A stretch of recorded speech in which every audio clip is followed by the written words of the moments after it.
एक देश में दो विधान नहीं चलेंगे, ये आपने तमाम राजनेताओं के मुंह से कई बार जरूर सुना होगा। कई मौलाना, कई मौलवी लगातार टीवी डिबेट में अपने भाईचारा सलामत रहे जैसी लच्छेदार बातें करते भी साफ तौर पे आपने सुना होगा। अब आइए आपको जमीनी सच्चाई हम जरूर दिखाएंगे। जी हां, ज्यादा दूर नहीं बल्कि देश की राजधानी दिल्ली से मात्र 50 किलोमीटर दूर मेवात आप पहुंचेंगे तो आप देखेंगे कि कैसे वहां तबलीगी जमात का बहुत बड़ा जलसा चल रहा है। जलसे का मुख्य अतिथि कोई बहुत बड़ा सम्मानित इंसान नहीं बल्कि कोरोना काल का सबसे कुख्यात चेहरा मौलाना साद है। वही साद जिस पर तबलीगी जमातियों के माध्यम से कोरोना बीमारी देश के हर कोने कोने तक पहुंचाने के गंभीर आरोप लगे थे। अब इस जलसे में मुर्गा मुस्लिम से लेकर तरह तरीके के नॉन वेज आइटम परोसे जा रहे हैं। क्या पक रहा है और क्या बन रहा है इसे देखने वाला कोई नहीं है। जबरदस्त तरीके से रील बनाकर जलसे का प्रचार भी बहुत तेजी के साथ किया जा रहा है। वहां मौजूद लाखों मुसलमानों में कोई बांग्लादेशी या रोहिंग्या तो नहीं है, इसकी गारंटी फिलहाल किसी ने नहीं ली है। रही बात सेकुलरिज्म के नाम पर हिंदू विरोध की आदती नेताओं की, तो वो मौलाना साद का चरण चुंबन करने के लिए बेचैन दिख रहे हैं। छोटे छोटे जागरण में भी अनुमति तलाशने वाला प्रशासन भी तबलीगियों की सुरक्षा के लिए पूरी तरीके से मुस्तैद है। हालांकि मुसलमानों की आपसी फिरका परस्ती के अलावा आपको बता दें कि तबलीगियों को खतरा किससे है, इसका जवाब किसी के पास नहीं है। रही बात हिंदुओं की, तो ये तो एक ऐसा इलाका है जो कश्मीर से पहले ही हिंदू विहीन हो चुका था। यहाँ का हिंदू आज भी 24 घंटे और 365 दिन डर के साए में जीता है। उसे तो अपनी शोभा यात्रा भी निकालने में डर लगता है, क्योंकि 2 साल पहले हुई ब्रजमंडल यात्रा में श्रद्धालुओं का नरसंहार वो भूले नहीं है। तब सिर्फ हमें ऐसा वैसा क्यों कहा जैसे जुबानी बहाने लगाकर गांव गांव घर घर तक हिंदुओं को निशाना बनाया गया। मिठाई बनाने वाले शक्ति सैनी की लाश खोखले सेकुलरिज्म और गंगा जमुनी वाली झूठी बातों की सबसे बड़ी गवाह बनी। सुदर्शन न्यूज और हमारे प्रधान संपादक धर्म योद्धा डॉक्टर सुरेश चौहान के जी हमेशा ये दावा करते रहे हैं कि जहां हिंदू घटा है वहां देश बटा है। हमारे इन दावों को अनगिनत प्रमाण भी मेवात में साफ तौर पर सामने आए हैं। हमें ये बात चुनौती के साथ कहते हैं कि हरियाणा पुलिस भी इस बात से इनकार नहीं कर सकती कि उसी मेवात में उन पर सैकड़ों हमले भी हुए हैं, जिसमें दर्जनों वर्दी वालों ने वीरगति प्राप्त की है। हमारी सलाह है कि विशेष वर्ग की बहुलता वाले इलाकों में सेकुलरिज्म के नाम पर झूठे नकाब के पीछे छिपे चेहरों को पहचानें और मजहबी दोगलेपन से दूर रहें। तो धर्म योद्धा डॉक्टर सुरेश चौहान के जी की तरफ से क्या कुछ कहा गया था वो भी हम आपको सुनवाएंगे।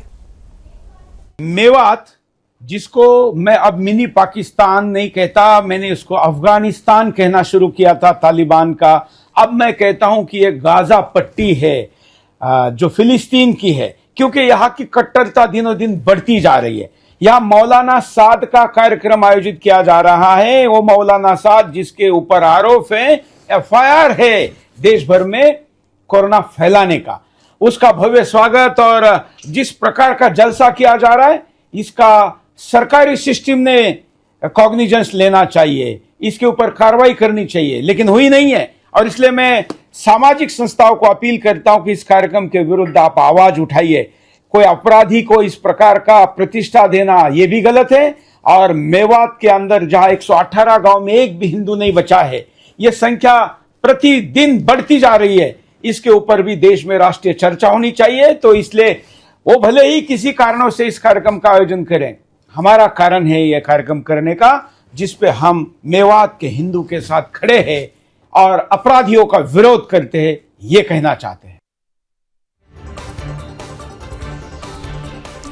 तो फिलहाल देखिए 2 तस्वीरें आप देखिए। हिंदुओं की शोभा यात्रा जब हुई थी तो किस तरीके से पत्थरबाजी की गई थी। शोभा यात्रा पर अंधाधुंध तरीके से लोगों को मारने का प्रयास किया गया था, पुलिस वालों को पीटा गया था, पुलिस वालों की गाड़ियां तक तोड़ दी गई थी। तस्वीरें आप देख सकते हैं, पुलिस वालों की गाड़ियां हैं जो पूरी तरीके से चकनाचूर कर दी गई थी। तो वहीं दूसरी तरफ आप देखिए तबलीगी जलसे को सलाम जो है वो यहाँ पर देखने को मिल रहा है। हिंदुओं की शोभा यात्रा हराम है लेकिन तबलीगी जलसे को सलाम। तस्वीर आप देख सकते हो, फर्क आप देख सकते हैं कितना फर्क है। एक तरफ तो जब हिंदुओं की शोभा यात्रा यहां से निकलती है तो खास तौर पर पत्थरबाजी, आगजनी कर दी जाती है, लेकिन जब ये तबलीगी जलसे वाले यहां पर पहुंचते हैं, मौलाना साद यहां पर पहुंचता है, तो उसके स्वागत के लिए बाकायदा टेंट लगते हैं, पुलिस मौजूद रहती है, इतने तमाम जो ऐसे जिहादी है वो भी वहां पर पहुंचते हैं और इस तरीके की इन जलसों को रील बना बना के उनका प्रचार भी किया जाता है। एक शहर लेकिन 2 तरीके की चीजें क्यों हो रही है, ये अपने आप में सोचने का विषय बन जाता है। क्योंकि मौलाना साहब पे जिस तरीके से मुकदमे दर्ज हुए, उसके बाद से कोरोना फैलाने को लेकर उस पर आरोप लगे, आरोप सिद्ध भी होते होते हुए नजर आए, क्योंकि कई ऐसे वीडियो जो हैं वो भी हमने देखे थे और आप तक भी पहुंचाने का हमने काम किया था। लेकिन उसके बाद आपको बता दें कि स्थिति इतनी ज्यादा खराब हो चुकी है कि जब हिंदू अपनी शोभा यात्रा वहां से निकालना चाहता है तो उस पर पत्थरबाजी की जाती है, हमला किया जाता है, पुलिस वालों को पीटा जाता है, पुलिस वालों की गाड़ियां तोड़ी जाती है। और वहां की पुलिस इस बात को जुटला नहीं सकती, क्योंकि पुलिस वालों के साथ खुद ऐसा वहां पर घटनाक्रम हो चुका है। लेकिन दूसरी तरफ जब मौलाना साद वहां पर पहुंचता है तो मौलाना साद के लिए इस तरीके के स्वागत की तैयारी होती है, टेंट लगाया जाता है, हर चीज वहां पर बनाने की प्रक्रिया शुरू हो जाती है। क्या पकड़ा है ये कोई नहीं देख रहा, वहां पर कितने बांग्लादेशी पहुंच रहे हैं ये कोई नहीं देख रहा, कितने रोहिंग्या है ये कोई नहीं देख रहा, लेकिन जलसा बड़ी धूमधाम के साथ यहां पर चल रहा है। सोचने का विषय। और जिस तरीके से तबलीगी जलसे को सलाम वाली बात जो हम कह रहे हैं वो इसलिए कहना जरूरी हो जाता है क्योंकि जब हिंदू कोई भी अपना त्योहार मनाता है या हिंदू अपनी कोई भी शोभा यात्रा निकालता है तो यही तबलीगी जलसे वाले वहां पर पत्थरबाजी करने के लिए पहुंच जाते हैं। लेकिन जब इनका जलसा होता है तो कभी वहां पर हिंदू को कोई आपत्ति नहीं होती है, हिंदू कभी इस तरीके की कोई चीजें नहीं करता है। लेकिन ये दो तस्वीरें इस बात की साफ तौर पर गवाही दे रही हैं कि स्थिति में कितना ज्यादा फर्क हो चुका है। मौनू से नफरत है लेकिन मौलाना से मोहब्बत है। मेवात में कोरोना वाला मौलाना साद पहुंच चुका है, शोभा यात्रा में शूल लेकिन जलसे पर फूल।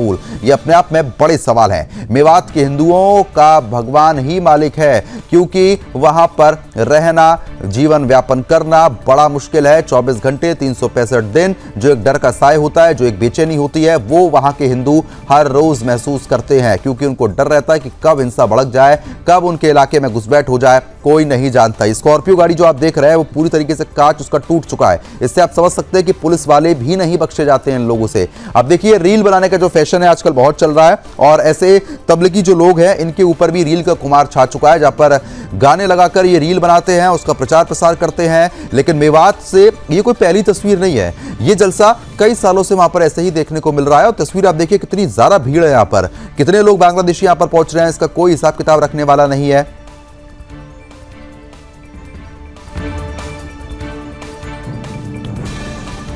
अब इस चर्चा को आगे बढ़ा लेते हैं, खास मेहमान हमारे साथ जुड़ चुके हैं, उनका रुख कर लेते हैं, उनसे यही जानने की हम कोशिश करेंगे कि क्या कुछ स्थिति जो है वो यहां पर बनी हुई है और मेवात के हिंदुओं का भगवान ही मालिक है क्या, क्योंकि सिर्फ उनके हाथ बेचैनी है, डर है, 24 घंटे 365 दिन। एक बार गेस्टों को आप स्क्रीन पे लेकर आइए क्योंकि उनको भी हम रूबरू यहां पर कराएंगे। बिट्टू बजरंगी है, हिंदू नेता हमारे साथ जुड़े हुए हैं, कांग्रेस प्रवक्ता हमारे साथ लगातार बने हुए हैं नदीम अख्तर अंसारी, और राकेश जी हमारे साथ लगातार बने हैं, बीजेपी प्रवक्ता हैं। राकेश जी, सबसे पहले आप ही के पास आना चाहूंगा, मेवात के हिंदुओं का भगवान ही मालिक है क्या, क्योंकि एक तरफ मौलाना साद वहां पर पहुंच रहा है, लगातार जलसे की तैयारी, रील बनाई जा रही है, सुरक्षा पुलिस खुद दे रही है वहां पर। ये वही मौलाना साद है जिसने कोरोना फैलाने में अहम भूमिका निभाई थी। क्या कुछ इसके बयान थे वो हम सबने सुने थे। देखिए किस प्रकार मौलाना साद आज जो जलसे की तैयारी कर रहे हैं, उनके साथ और मौलाना भी लोग हैं। जिस आपने देखा होगा कि कोरोना काल में किस प्रकार इन्होंने अपने देश के अंदर, भारत के अंदर कोरोना फैलाने में इनकी बड़ी योगदान रही।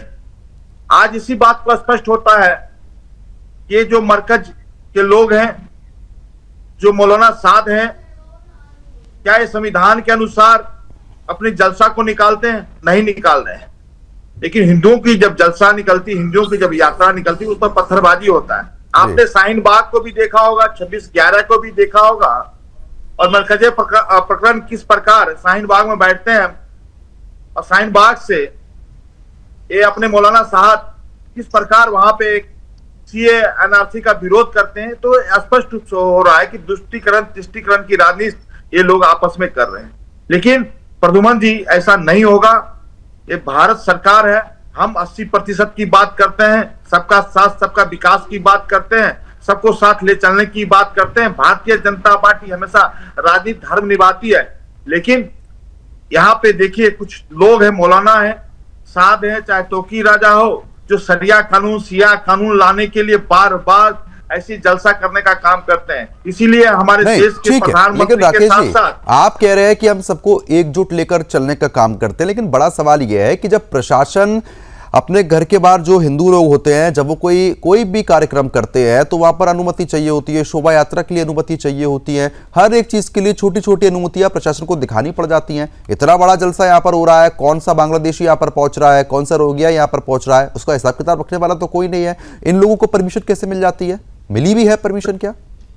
प्रद्युमन जी, बिल्कुल आपका सवाल बिल्कुल जायज है।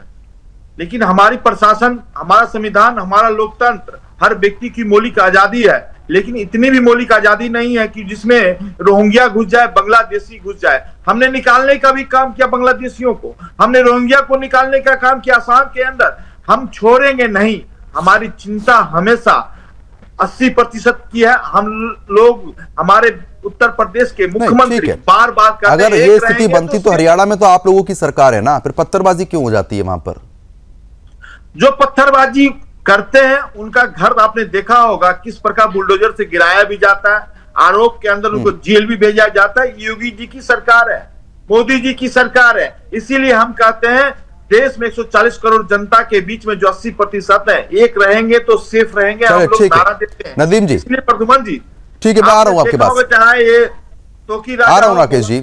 नदीम जी, क्योंकि देखिए जिस तरीके से अब राकेश जी तो साफ तौर पर कह रहे हैं कि हम लोग सबके धर्मों का पालन करते हैं, सबके मजहब का सम्मान करते हैं, लेकिन वाकई में स्थिति ऐसी बन रही है क्या? क्योंकि वहां पर जिस तरीके से मौलाना साद वहां पर पहुंच रहा है, उसके स्वागत के लिए जलसा पूरी तरीके से तैयार हो चुका है। कुछ समय पहले हमने उत्तर प्रदेश में देखा था, जब तालिबानी नेता वहां पर पहुंचा था, उसके स्वागत के लिए भी ऐसे लोग पहुंच गए थे। अब जो ऐसे लोग हैं जो कोरोना को बढ़ाने में इस तरीके से भूमिका निभा रहे थे, अब उनके स्वागत की तैयारियां चल रही हैं। देखिए, सबसे पहली बात कि वहां पे अगर कोई धार्मिक जलसा किसी का भी हो, अगर प्रशासन ने उसको परमिशन दिया है तो प्रशासन कुछ सोच समझ के ही उसको दिया होगा। यहाँ पर हर धर्म के हर लोगों को संविधान ये अधिकार देता है कि आप अपने धर्म का प्रचार प्रसार कर सकते हैं कानूनी दायरे में। अब आप इतनी सारी जो बातें कह रहे हैं, आपकी रिपोर्ट में भी देखा और अभी भी आपने कई बार कहा, बांग्लादेशी आ गए, रोहिंग्या आ गए। इस हिंदुस्तान में और उस प्रदेश में जहां ये प्रोग्राम हो रहा है, किसकी सरकार है? अगर रोहिंग्या यहाँ आया है, बांग्लादेशी आया है, कोई घुसपैठिया आया है, मैं भी आपके साथ उतना ही मुस्तैदी से खड़ा हूं उसको अपने देश से बाहर निकालने के लिए। लेकिन ये इल्जाम अगर आप लगाते हैं कि वहां कितने रोहिंग्या आए, कितने बांग्लादेशी आए, कितने घुसपैठिए आए, तो इसकी जिम्मेदारी वहां की प्रशासन और वहां की सरकार की है। और उससे भी बड़ी जिम्मेदारी बनती है केंद्र सरकार की, क्योंकि अंतर्राष्ट्रीय सीमा का सुरक्षा करना, वहां कौन घुसपैठिया आता है, कौन नहीं आता है, ये केंद्र सरकार की जिम्मेदारी होती है। अब आप ये बात को कह रहे हैं बार बार कि एक धार्मिक, वहां पे अगर आप अभी अपने ही रिपोर्ट में आपने कहा कि कहां पे तालिबान आ गया। अभी आपको पता है कि इस देश के जो विदेश मंत्री हैं, उन्होंने ही तालिबान के साथ बैठ कर गलबहियां की। कौन, क्यों तालिबान को लाए? मैं तालिबान के खिलाफ हूं, उसका विरोध करता हूं। तो फिर जब तक हमारी सरकार रही, कांग्रेस की सरकार रही इस देश प्रदेश में, बताइए कौन सा तालिबान यहाँ आया? अच्छा, आपने कितने ट्वीट किए थे? ठीक है, आपने खिलाफ में कितने ट्वीट किए थे? आपकी कांग्रेस पार्टी की तरफ से कोई ट्वीट आया इस बात को लेकर? कोई विरोध जताया गया? बिल्कुल आया था। विरोध जताया? क्या विरोध जताया आप लोगों ने? वैसे आप सड़कों पर तुरंत उतर आते हैं, इस मामले में सड़कों पर उतरे आप लोग? बिल्कुल विरोध जताया है। कहां जताया? मामले पे विरोध जताया, बिल्कुल। आपने इस मामले पे विरोध जताया कि भाई उसको आप क्यों अंदर आने दे रहे हैं, क्यों वहां पर मुलाकात करने जा रहे हैं? आप बताइए ना, कितने आप लोग सड़कों पर उतरे इस मामले को लेके? बिल्कुल जताया। अरे सरकार जब अनैतिक काम कर रही है, आप अनैतिक काम नहीं था, डिप्लोमेटिक रिश्ते होते हैं, डिप्लोमेटिक के तौर पर स्वागत किया जाता है। अगर यही बताइए, लेकिन दारुल उलूम जाने की क्या जरूरत थी? आप नहीं जाने देते, आपकी सरकार थी, आपने परमिशन दिया होगा तभी वो गए होंगे। आप मना करते, उसकी हिम्मत। ठीक है, राकेश जी बताइए। राकेश जी, बिना सरकार के पहला नंबर वो देश में घूम रहा था क्या? पहला नंबर, घुसपैठियों की चिंता कोई करता है तो इस देश में राहुल गांधी जी चिंता करता है। एसआईआर के माध्यम पूरे देश में हम एसआईआर करवाना चाहते, लेकिन इनकी चिंता थी बिहार में आए। अरे सुनिए, अरे सुनिए महोदय, अरे महोदय सुन लीजिए, अभी सुन लीजिए, अरे सुन लीजिए। और 4 जिलों में घूमने का काम किया, पूर्णिया, अररिया, कटिहार और किशनगंज में, जहां घुसपैठिया है, बांग्लादेशी है। उसकी चिंता थी इनको कि एसआईआर के माध्यम से निकालने का काम। सुन लीजिए, अरे सुनिए ना, और तालिबान की बात करते हैं हम। सुन लीजिए, तालिबान एसआईआर का विरोध तो आप ही करते हैं नदीम जी। हमारे हिंदू शरणार्थी प्रद्युमन जी का एक तरफ तो आप ये कह रहे हैं कि भाई केंद्र सरकार की जिम्मेदारी है, दूसरी तरफ जब केंद्र सरकार काम कर रही है एसआईआर के माध्यम से, आप उसी का विरोध करते हैं, आप उसी में रैली निकालते हैं। आप आंकड़ा बताइए कि प्रद्युमन जी बिहार में कंप्लीट करा लिया है, कितने घुसपैठिए का आंकड़ा है? बताइए हमको आंकड़ा। आप तुष्टीकरण की राजनीति करते हैं कांग्रेस, और तालिबान में हमारे, चाहे पाकिस्तान में, चाहे अफगानिस्तान में, हमारे हिंदू हो, हमारे शरणार्थी हो, उनको हम लाएंगे। किसी आपकी चिंता इसकी मत कीजिए, हम लाएंगे उनको, मुसलमानों को नहीं लाएंगे। इस बात स्पष्ट रूप से अरे जान लीजिए। हम मुसलमानों को नहीं लाए तो कम हम हिंदू को लाएंगे, चाहे लाइए। तालिबान हो, तालिबान के चाहे साथ क्यों आप बैठते हैं? चाहे उसके साथ पाकिस्तान क्यों में, आपकी दोस्ती किसी यारी चलती है? प्रदेश में हो, पाकिस्तान किसी बिरयानी देश में खाने हो, क्यों चले हम जाते हैं लाएंगे। बिन बुलाए? उसकी चिंता देश आपको को नहीं बदनाम करनी है। करते हैं, पाकिस्तान हमारी चले जाते चिंता हैं बिरयानी हमारे खाने के हिंदुओं लिए। के लिए। इस हमने पाकिस्तान के साथ क्रिकेट हम का हमेशा रिलेशन क्यों है? पाकिस्तान के साथ आप क्रिकेट क्यों खेल रहे हैं? पाकिस्तान के साथ आप क्यों क्रिकेट खेल रहे हैं? आपका वोट भी हमें नहीं चाहिए, हम नहीं चाहिए आपका वोट। हम आपकी चिंता नहीं करते, हम प्रमोट करते हैं, चिंता करते हैं, ध्रुवीकरण की राजनीति जब करते हैं। बात करते हैं, आपके पास अरे कोई सुन मुद्दा लीजिए। नहीं है। अरे राहुल नहीं, एक एक करके, ठीक है ना, चलिए ठीक है, एक एक करके बात करेंगे। नहीं, एक एक करके बात करते हैं, क्योंकि इस तरीके से फिर चर्चा आगे बढ़ेगी तो नहीं चर्चा आगे बढ़ा सकते। नदीम जी, जब शोभा यात्रा पे हमला हुआ था तो आप ही का विधायक था ना मोमन खान, जिस पे मुख्य आरोप लगे थे। देखिए, एक तरफ जलसा हो रहा है, नहीं जलसा हो रहा है, कोई परेशानी नहीं। हिंदू शोभा यात्रा निकाले, पत्थर फेंक दो, आग लगा दो, प्रशासन को पीटो। जो भी इस तरह का दंगाई बलवाई, जिस भी समाज का, जिस भी समुदाय का, अरे आप ही का विधायक है वो। बिल्कुल। अरे भाई, तो हम बताएं कि आरएसएस और बीजेपी के कितने विधायक क्या क्या बोल रहे हैं? अरे आप ले दे के बीजेपी पे क्यों चले जाते हैं? आपके विधायक पे आरोप थे, पुलिस ने कार्रवाई की थी। जब शोभा यात्रा पे हमला हुआ था, शोभा यात्रा पर पत्थर फेंके गए थे, उसका जवाब नहीं देंगे आप, लेकिन तुरंत बीजेपी पे चले जाते हैं। बिल्कुल कार्रवाई होती है। ऐसे लोगों को पार्टी में आप रखते क्यों हैं जी? उस समय मम्मन नहीं, अगर आप ऐसा कह रहे हैं तो मम्मन खान की क्या जो करतूतें थी वो आपने क्या देखी थी, आप ये बताइए ना। अब जब ये कह रहे हैं कि ऐसे लोगों पर हम कार्रवाई करेंगे, क्या कार्रवाई करी आपने? बिल्कुल, तो आप बताइए ना कि राजनीतिक तौर पे भाजपा अपने कितने ऐसे लोगों के ऊपर कार्रवाई करती है। गिरिराज सिंह यहाँ बिहार में क्या क्या बोल रहे हैं, इसके पहले क्या किन किन बातों को लोगों ने बोला, उसके ऊपर क्या कार्रवाई की गई? अरे ये तो छोड़ दीजिए, जो इस देश की बहन बेटियों की इज्जत के साथ जो खेलता है, जो बलात्कारी है, जो अपराधी है, तो भाजपा के यहाँ तो एक वॉशिंग मशीन है। अरे आप ले देखिए, भाजपा पे चले जाते हैं। ठीक है, बिट्टू बजरंग जी लगातार हमें सुन भी रहे हैं और वो कुछ कहना भी चाह रहे हैं। बिट्टू जी, क्योंकि जिस उस समय जब ये शोभा यात्रा निकल रही थी, मम्मन खान की क्या क्या करतूतें जो थी वो आपकी नजर में आई थी, क्या कुछ देखा था, एक बार आप जरूर बताएं, विस्तार से बताइएगा।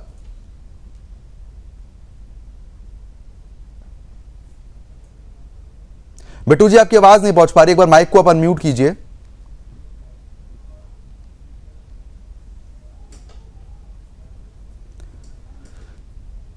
बिट्टू जी, आपकी आवाज नहीं पहुंच पा रही है, एक बार माइक को आप अनम्यूट कीजिए।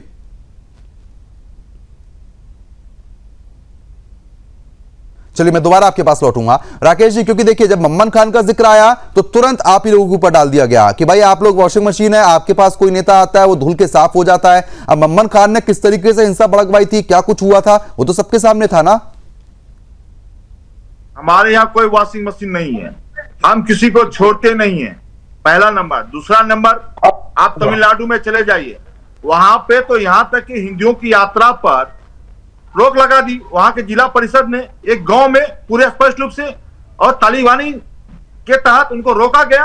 और जब प्रशासन ने, जब सरकार ने, हाई कोर्ट ने कहा, तमिलनाडु के हाई कोर्ट ने कहा कि शोभा यात्रा हिंदुओं को निकलना चाहिए, दुर्गा पूजा पे निकलना चाहिए, तब जाके निकला और कांग्रेस उसका सपोर्ट कर रही थी। ठीक है, मैं आ रहा हूं आपके पास। चलिए ठीक है राकेश जी, मैं आ रहा हूं आपके पास। बिट्टू बजरंगी की जो आवाज है एक बार फिर हमारे साथ वो जुड़ गए। बिट्टू जी आवाज पहुंच रही है। बिट्टू जी, क्योंकि जिस तरीके से शोभा यात्रा पर जो हिंसात्मक कदम उठाए गए थे, मम्मन खान का जिक्र उसमें हुआ था, अब लगातार कह रहे हैं कांग्रेस प्रवक्ता तो कि भैया अगर होगा तो कार्रवाई करेंगे, उस समय क्या कुछ परिस्थितियां थी, एक बार आप विस्तार से बताइए।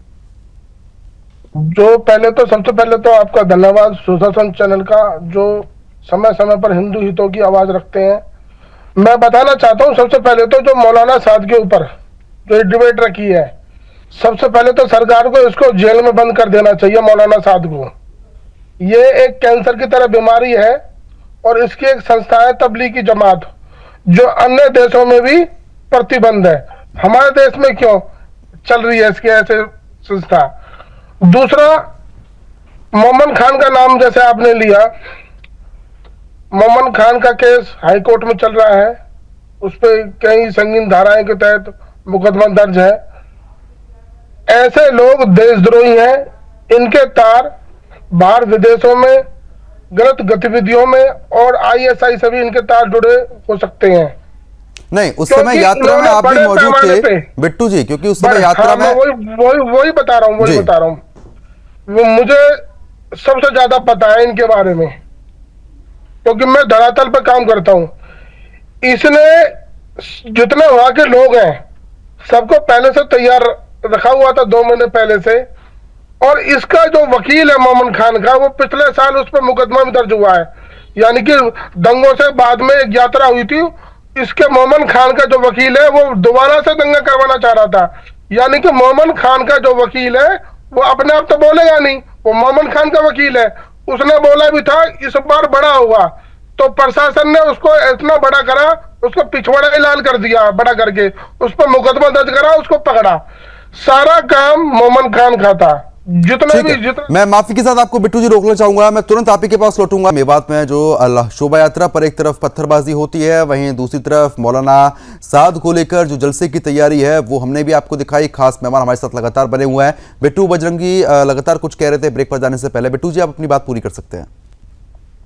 दंगे के बाद मोमन खान ने तो दंगे करवाए, दंगे के बाद जो इनका जलसा हुआ था उसमें मौलाना साद आए थे। इससे पहले जो हुआ था 2024 में, इस मौलाना साद ने जिन पंचर छाप छोटी टोपी वालियों ने, टोपी वाली जितने होते हैं ये जो टकनों तक पजामे पहनते हैं, इनको 100-100 गज के प्लॉट दिए। और इस मौलाना साद ने ये बोला कि जिसने पत्थरबाजी करी है, जिसने ज्यादा गाड़ियां जलाई हैं, उसको हम इनाम देंगे। 100-100 गज के प्लॉट बांटे, और वहां का जो प्रशासन है वो चुप रहा कि ये प्लॉट क्यों बांटे जा रहे हैं। वो ये बोल रहे हैं इन्होंने अच्छा काम करा है, अपनी कौम के लिए लड़ाई लड़ी। मैं तो यही कहूंगा, दाल बेचने वाले से लेकर और इमाम बुखारी तक सारे छोटी किताब के चट्टे नहीं तो मम्मन खान की तरफ से जो क्या कुछ किया गया था, एक बार वो भी आप बता दीजिए। आप इस तरीके से उल्लंघन नहीं कर सकते हैं। जो देख भाई, तेरे बीच में मैं नहीं बोला, देख भाई, धार्मिक किताब के तहत भाई बोल के मैंने तुझे गलती कर दी। पहले तो तू भाई नहीं हमारा, जो खाए गौ माता का गोश्त वो कैसे हमारे दोस्त हो जाए। तो पहले तो बीच में मत बोले, पहले बीच हो जाए। ये कांग्रेस पार्टी हटाए मेरे बीच में से, पार्टी बात नहीं कर, बंद कर दीजिए, बंद कीजिए। आप तुम हत्या मोमन खान के बारे में कुछ नहीं बोला, मोमन खान के बारे में कुछ नहीं बोला, मोमन खान के बारे में बोल। वो तेरी मम्मी बैठी है, आपको आप दूसरे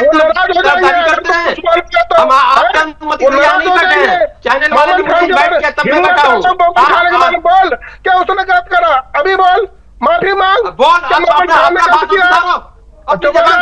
बीच में नहीं बोला, तुम्हें बीच में टपकने की आदत है कि तुम्हारे आंखें मुझे यहाँ बुलाया है क्यों? बीच में आने की बड़ी लड़कियां लेने की आदत है तुम्हें। अरे तुम्हारी क्या आदत है? पूरा देश जानता है। तू बीच में क्यों बोला? बीच में क्यों बोला? मैं बोलेगा तो बोलूंगा। नहीं मैं बोला, अरे चुप रहे, गलत बात। सारे 70 साल तक तुमने देश का बेड़ा गर्क करा कांग्रेस सरकार ने। 14 के बाद लेकर अब तक 24 तक जो बेड़ा गर्क हुआ वो दिख रहा है। तालिबानियों को आपने बुला के रखा और आप कहते हैं बेड़ा गर्क की बात। आपको फोड़ लो ना बम, पहले बस में, रेलवे में, वहां पे बम फोड़ते थे और तुम बिरयानी खिलाते थे। वो तो आ गए ना अपने। कहां पे आपको क्या मिल गया? कौन बोल रहा था? ये चमचों का काम नहीं है ना, सनातनी सरकार है बेटा बाबू।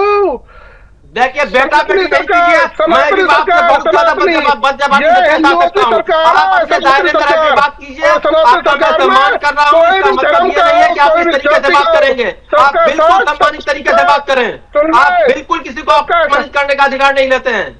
तू अधिकार मुझे मत सिखाए, समझ में? तू मेरे बीच में बोला नहीं, इस तरीके के शब्दों का इस्तेमाल मत कीजिए आप बिट्टू जी।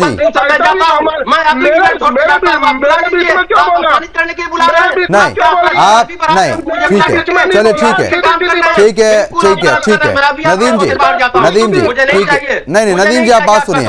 नहीं मैं उनको रोक रहा हूँ, इस तरीके से आप शब्दों का इस्तेमाल मत कीजिए बिट्टू जी, ये शब्द ठीक नहीं है। आप क्यों बुलाए हैं? अरे बिट्टू जी ने आपको थोड़ी ना बुलाया, हमने बुलाया ना आपको, आप अपनी बात रखिए ना। आप बुलाए अपमानित करने के लिए। मैंने अपमान नहीं सुदर्शन न्यूज को अपमानित नहीं कर रहा आपको। बिल्कुल, तो आप क्यों करवा रहे हैं? मैं क्या, मेरे शब्द थोड़ी ना है वो जो अपमानित कर रहे हैं। मैं आपके बीच में कुछ नहीं बोला ना।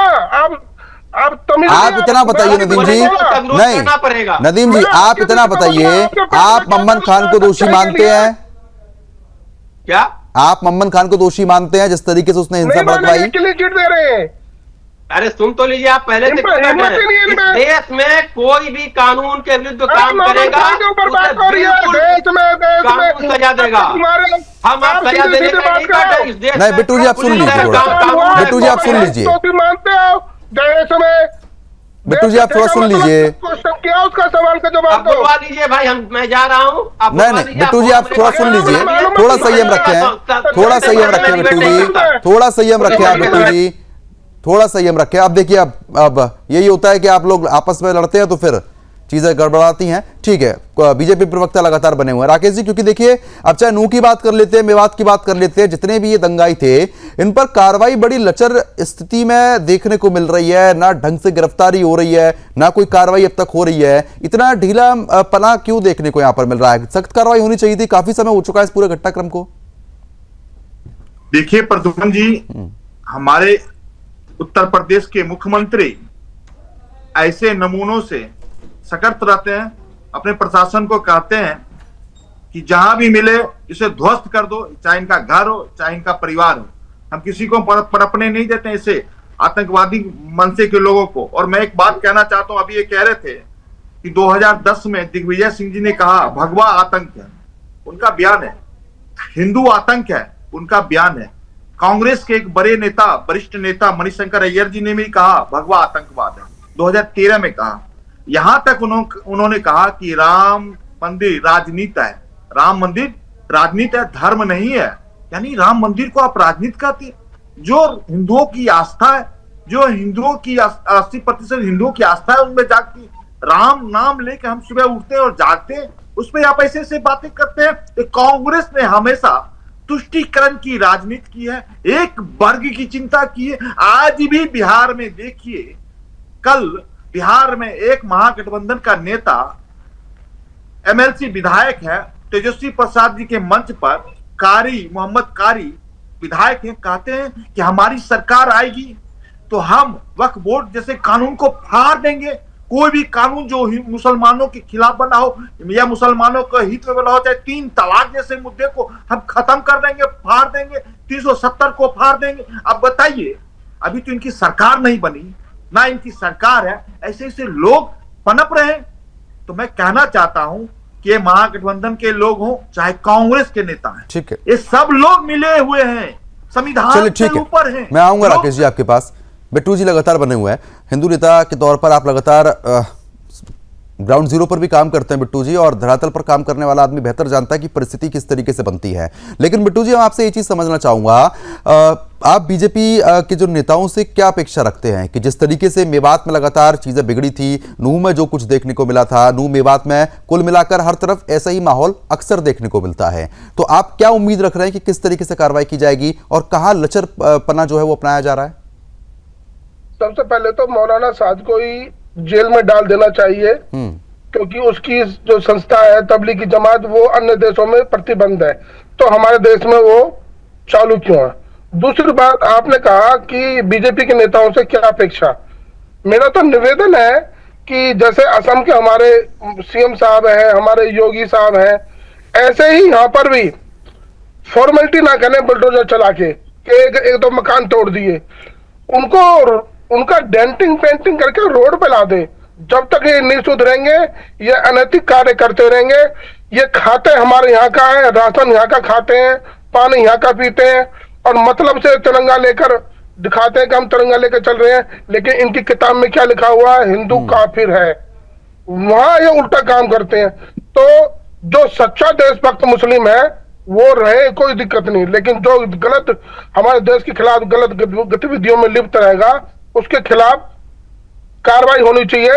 और मैं सैल्यूट करता हूं माननीय योगी साहब को और असम के मुख्यमंत्री जी को कि उन्होंने इनका प्रोग्राम चालू कर दिया है। उस लोगों को समझ में आ गई है कि मुख्यमंत्री नायब सिंह सैनी इस मामले में देखेंगे। लेकिन राकेश जी, क्योंकि देखिए अब बिट्टू जी जिस तरीके से लगातार मांग कर रहे हैं कि ऐसे मामलों में सख्त कार्रवाई होनी चाहिए, ऐसे लोगों को जेल में जाना चाहिए, क्या कुछ कहेंगे आप? प्रद्युम्न जी, हम करते हैं, कर दिखाते हैं। हमारी सरकार उत्तर प्रदेश में योगी जी ने कर दिखाया है, यहाँ तक कि सुप्रीम कोर्ट का उत्तर प्रदेश से आप थोड़ा हरियाणा में आइए ना, उत्तर प्रदेश से थोड़ा सा हरियाणा में आइए ना, हरियाणा में क्या हो रहा है? नहीं, हरियाणा की बात करें या पूरे देश की बात करें, हम किसी को छोड़ते नहीं है। करके तो देखे, हमने करके दिखाया भी। अब कोरोना काल में देखा था, यही जो मोहम्मद जो इनके मौलाना साहब हैं, सदा क्या नाम है उनका, उनके ऊपर हमने करके दिखाया था। जेलों में भरने का काम किया, जेल भेजने का काम किया मौलाना साद को। तो हम लोग छोड़ते नहीं है। कोई भी इस देश में ऐसा कानून का उल्लंघन करेगा, संविधान का उल्लंघन करेगा, लोकतंत्र का उल्लंघन करेगा, हम छोड़ेंगे नहीं, उसको जेल में भेजेंगे। जेल में भेजने का काम भी करते हैं। आपने PFI का देखा था, हमने उनकी सदस्यता रद्द कर दी, हमने भेजाने का काम किया, जाकिर को भेजने का काम किया। हम लोग भेज देते हैं, छोड़ेंगे नहीं। ठीक है, आप कह रहे हैं ठीक है, आप छोड़ेंगे नहीं, ठीक है, चले ठीक है बिट्टू जी। क्योंकि देखिए जिस तरीके से शोभा यात्रा पर जब पत्थरबाजी हुई थी, दंगा भड़काया गया था, वो दृश्य एक बार आप जरूर बताएं, विस्तार पूर्वक बताएं कि उस समय क्या घटनाक्रम था। हाँ जी, जब पत्थरबाजी शोभा यात्रा पर की गई थी और लगातार इतने लोगों के साथ मारपीट वहां पर की गई, गाड़ियां तोड़ी गई, उस समय आप भी वहां पर मौजूद थे। एक बार विस्तार से पूरा मामला वो बताएं कि क्या समय, उस समय क्या दृश्य था। इनकी व्हाट्सएप के माध्यम से बातचीत चल रही थी, लगातार मेरी रेकी चल रही थी और 2 महीने की तैयारी थी। और वो मेरे पे दोष मर दिया कि बिट्टू ने ऐसे भाषण दे दिए। क्या वो ये 2 महीने पहले इनको सपनों में आ गया कि बिट्टू ऐसे भाषण बोलेगा या ऐसी बात निकल जाएगी या कोई कार्यकर्ता पीछे से बोल देगा उस चीज को और उसको माना लेके चलेंगे। ये इनकी पहले से प्री प्लानिंग था कि हिंदुओं का नरसंहार करो और भाजपा को बदनाम करो, जो सनातनी सरकार है। हम किसी के वो नहीं है। अगर अच्छा काम करेगी कोई पार्टी, भाजपा हो कांग्रेस, हम उसका अपने उससे गोरक्षा बदन फोर्स के माध्यम से बताना नहीं, तो उस समय जब यात्रा में पत्थरबाजी हो रही थी तो और हिंदुओं के साथ और क्या क्या किया जा रहा था? बहुत दर्दनाक दृश्य था उस टाइम। तो खूब गाड़ियां चलाई जा रही थी और आंखों के सामने आगजनी हो रही थी। और क्या बताऊं, पिछली बार की तरह जब दंगे हुए उस टाइम फोर्स नहीं लगाई थी, पुलिस नहीं लगाई थी। क्यों नहीं लगी, कैसे नहीं लगी, ये तो जांच का विषय है। फोर्स भी नहीं लगी थी, मैं आपको बताऊं सच्चाई। हर बार फोर्स लगती थी और नामात्र कुछ पुलिस वाले थे जो कि वो भी बेचारे चले गए, क्योंकि जब दंगे होंगे तो उन सबको अपनी जान प्यारी है। और उनको बाइकों पे सारे पंचर छाप छोटे पजामे वाले जिहादी आए बाइकों पे और कैन में पेट्रोल लेकर, डीजल लेकर और आगजनी चालू कर दी। वो गाड़ियों को टंकी खोल के उनमें पता नहीं क्या सब कौन सा पदार्थ डाल रहे थे, जो गाड़ियां सेकंडों में जल रही थी आग के हवाले। बसों को जला दिया गया। हमारी गोरक्षा दल की गाड़ियां, हमारे संगठनों की गाड़ियां 150 गाड़ी जला दी। अभी तक कोई किसी को न्याय नहीं, कोई किसी को सहयोग नहीं। 100 बात की एक बात। लेकिन ठीक है, इनका इलाज योगी की तर्ज पर आवाज उठी। कुछ मकान तोड़े गए, कुछ टूटे गए, लेकिन पूरे नहीं तोड़े गए, कुछ पूरे नहीं। चलिए ठीक है बिट्टू जी, अब समय कम है। आप दोनों मेहमानों का हमारे साथ जुड़ने के लिए बहुत बहुत शुक्रिया और इस मुद्दे पर विस्तार पूर्वक चर्चा करने के लिए। तो मौलाना साद का जलसा जो है वो एक बार फिर से देखने को मिल रहा है, जहां पर तबलीगी जमात जो है वो जुटना शुरू हो चुका है। लेकिन सवाल प्रशासन से कि इस तरीके के जब घटनाक्रम सामने आते हैं तो सख्त कार्रवाई इस पर क्यों नहीं होती है।